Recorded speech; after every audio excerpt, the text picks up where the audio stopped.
These are just 5 bullet points that I've experienced through my years of living on how the flow of relationship goes. My first bullet point for you today is that there is no such thing as a bad relationship. You can wipe that out of your mind. If you look back over your life, the only way that a bad relationship can ever exist is if you don't learn anything from it.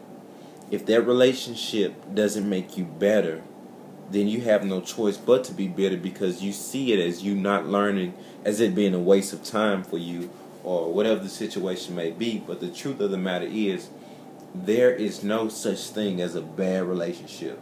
Good and bad relationships aren't determined by the longevity of a relationship or the shortcomings of a relationship, but a good or bad relationship, a good relationship is one that you learn from, that you grow from, even through your hurt, your pain, your knowledge, that you receive some type of wisdom and insight from. That's a good relationship. A good relationship can be a breakup. That's a good relationship. The bad relationship is the only one that you don't get nothing from, that you look at it as, oh my goodness, it's a waste of time. For me, I've had relationships where I walk away and I didn't notice what I gained from it. So I walked away feeling like I was empty-handed. Maybe it was a hard time, a heartbreak, or got cheated on, or whatever. I'll walk away from the relationship seeming like I'm empty-handed. But over time, I reflect and notice the growth, the maturity, the patience, everything that it took to mold me into the person that I am today. So over my years of living, I've yet to have one bad relationship, because I'm able to grasp something from them all. So that's what I challenge you to do, is to grasp something, find something. In the last video, notice that I said nothing happens to you. Everything happens for you, despite you. So your bad relationships or your relationships that end, those happen for you. Find out what was it about it that you were supposed to gain. My second point, I'm trying to make these quick, is relationships are all about experiences. That's it. That's what a relationship is intended for you to do. The commercials that we see make you think a relationship is all about living happily ever after. That's something that you can create in amongst having a relationship, but that's not what it's all about. A relationship is all about experiencing. What I wrote down is, a relationship is about creating and experiencing your own reality, then expanding and exploring your own reality, then changing, then recreating that reality in order to discover and create who you really are, what you really want. So relationship is all about exploring, experiencing, finding out what you like and what you don't like. A great point that I wrote down is that we enter into relationships with a general idea of what we want, and we leave out of relationships with a concrete idea of what we don't want.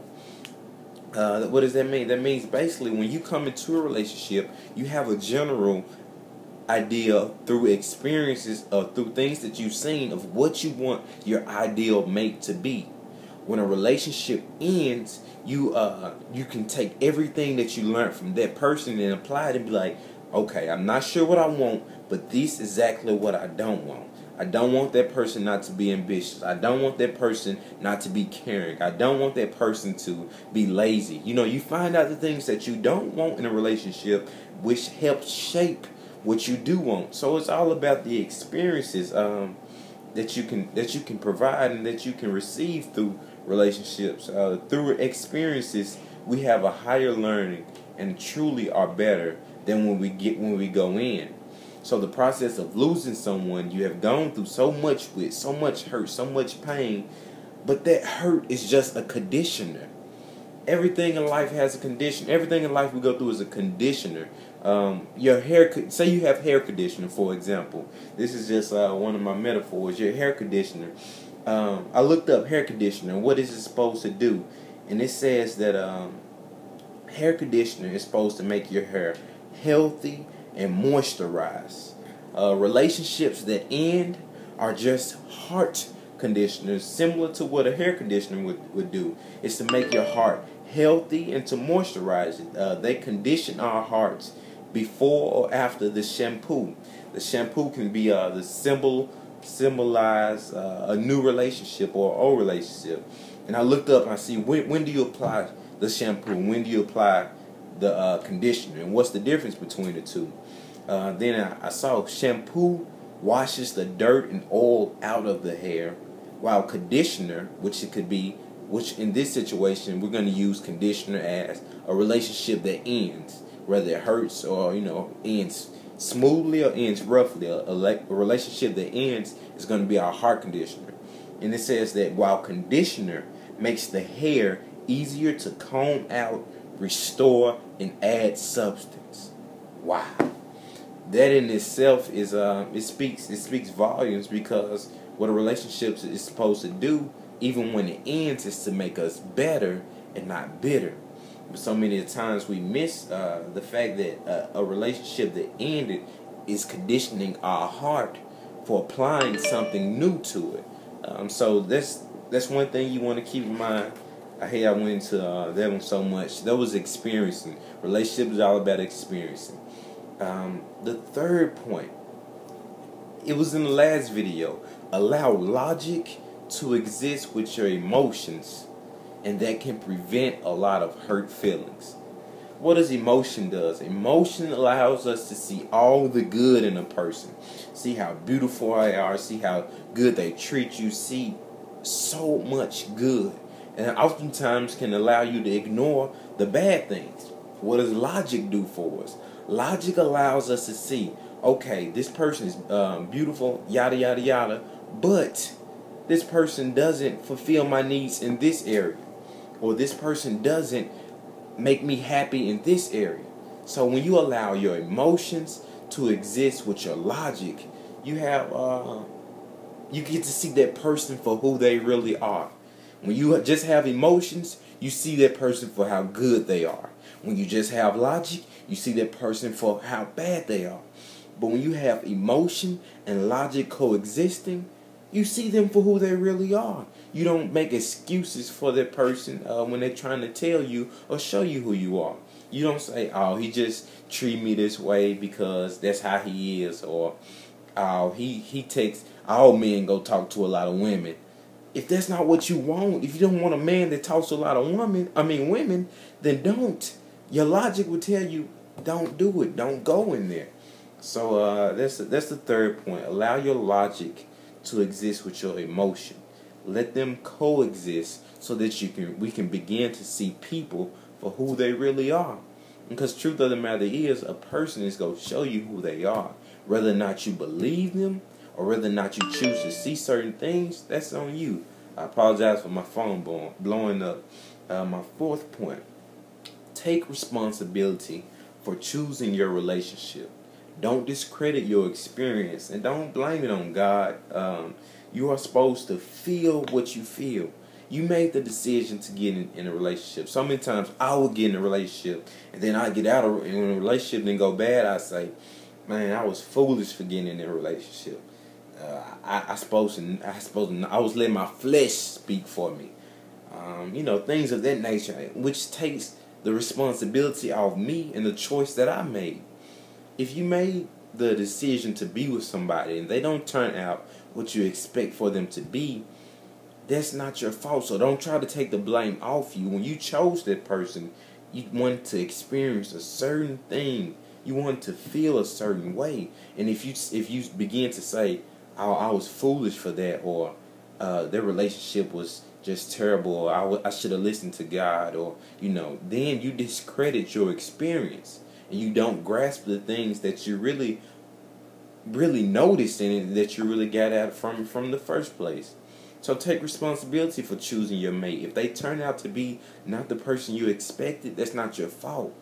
Begin to be able to see your choice that you make, and the next time you make a better choice than what you did last time. My next point, which is my last point, is don't be afraid to love again. You become stronger, wiser, and better as long as you don't become bitter. Relationships are meant to help us. They're meant to mold us, create us, shape us. Just because a person isn't good for you doesn't mean that that person is no longer good. Remember what I said, when you had your emotions in it, all you wanted to see was the good in a person. So you ignored the bad at the expense of feeling the comfort and the love of the good. And that's cool. That comes with relationships. That comes with experiencing. But that don't say that that person is a bad person. And don't be afraid to love again. That's what life is all about. When you stop loving, when you stop taking chances to love, you stop taking chances to live. If one relationship has gone bad, it's okay. The truth of the matter is, it might not be the last relationship that goes bad. But smile, breathe, see the good, see the bad, but see things for what they really are and create your new reality. Life is a choice. We choose who we end up being with. We choose who we want to stop talking to and start talking to. Don't stop making a choice to give it another shot. But what you do is you become wiser, you become stronger, you become better. You make your requirement list for a significant other. It becomes longer. You know what I mean? So don't settle for love, and don't be afraid to love again. Quick review, my 5 points for relationships. There is no such thing as a bad relationship. 1, relationship is all about experiences. 2, allowing logic to exist with your emotions can prevent a lot of hurt feelings. 3, take responsibility for choosing your relationship. Don't discredit your experience. Don't blame it on God. You are supposed to feel what you feel to create a new reality, a new standard of living. 5, don't be afraid to love again. You're stronger, wiser, and better, and not bitter. You don't even have to hate the person you stopped talking to. You should be able to look at that person. I'm sorry, my phone. You should be able to look at that person and say, wow, that person, see all the good that you saw when you was with that person, and then notice the things that wasn't compatible with or suitable for your liking, for what you wanted. Don't see that person as a bad person. You all still can be friends. Or when a relationship ends, that doesn't mean a friendship have to end. That just means you choosing to see a person for what they really are, and for who they really are is not suitable for what you're looking for. That's okay. Everything works in the end, and it all ties together. I hope this video was something that you can use to reflect on your relationships, on your heartbreak, on your love right now. If you're in love, go for it. If you have been recently heartbroken, go for it. Personally, I recently got out of a relationship. I'm able to look at everything in a relationship, and the person I was in a relationship, she was beautiful, she was amazing, she was great, but there were some things that weren't suitable for my likings. That doesn't make her a bad person. She's still awesome. Am I hurt a little bit? Of course, but that comes with, it's a package deal. The love comes with the pain, the ups comes with the downs, the highs with the lows, the cold with the hot. It all ties in together because we live in a world of relativity where we can't know high unless we know low. So enjoy your experiences. Keep dating. Keep loving. Don't become bitter. Learn something. Look back over you. If you're going through some pain right now, or some hurt, or having to let somebody go right now, don't be afraid to let them go. Look at what in a relationship is not providing, and don't make an excuse for that person. Don't make an excuse for what you really want, because even if you do make an excuse, you're gonna reap what you sow. You're gonna have to deal with that later.